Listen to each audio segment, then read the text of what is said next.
Guys अस्सलाम वालेकुम वरहमत llahi वबरकातुहू। उम्मीद है कि आप तमाम अहबाब बखैर होंगे। गाइस, हमने अपने चैनल को चेंज कर दिया है और इसका नाम चेंज करके स्टडीज इन इस्लाम रख दिया है। और हमने ये कोशिश की है कि हमारे बहुत सारे स्टूडेंट्स हैं जो आप हजरात के सामने रसूलुल्लाह सल्लल्लाहु अलैहि वसल्लम की रोज़ाना एक हदीस शरीफ पढ़ेंगे।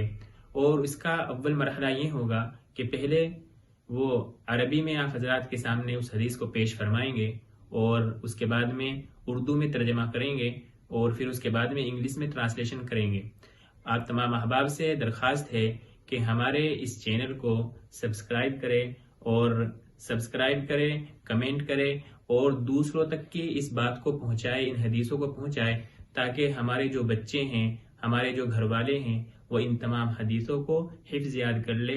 रसूलुल्लाह सल्लल्लाहु अलैहि वसल्लम फरमाते हैं कि जो बंदा हुजूर पाक सल्लल्लाहु अलैहि वसल्लम की 40 हदीसों को हिफ्ज़ याद कर लेता है तो अल्लाह के नबी सल्लल्लाहु अलैहि वसल्लम फरमाते हैं कि उस बंदे के लिए मेरा ये दावा है कि कल क़यामत के दिन मैं उसके लिए सिफारिश करूंगा अल्लाह तबारक व तआला के सामने और उसको जन्नतुल फिरदौस में भिजवा दूंगा। तो इसलिए इस कार्य खैर में आप हमारा हिस्सा बने और हमारी इस लिंक को दूसरे ग्रुपों में शेयर करें और अपने बच्चों को भी ये हदीसें याद कराएं। अस्सलामु अलैकुम वरहमतुल्लाहि वबरकातुहू। अस्सलामु अलैकुम वरहमतुल्लाहि वबरकातुहू।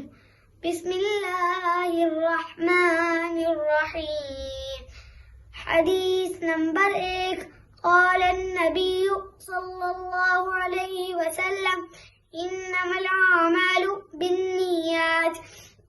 तर्जमा, रसूलुल्लाह सल्लल्लाहु अलैहि वसल्लम ने फरमाया, तमाम अमाल का दारोमदार नियतों पर है।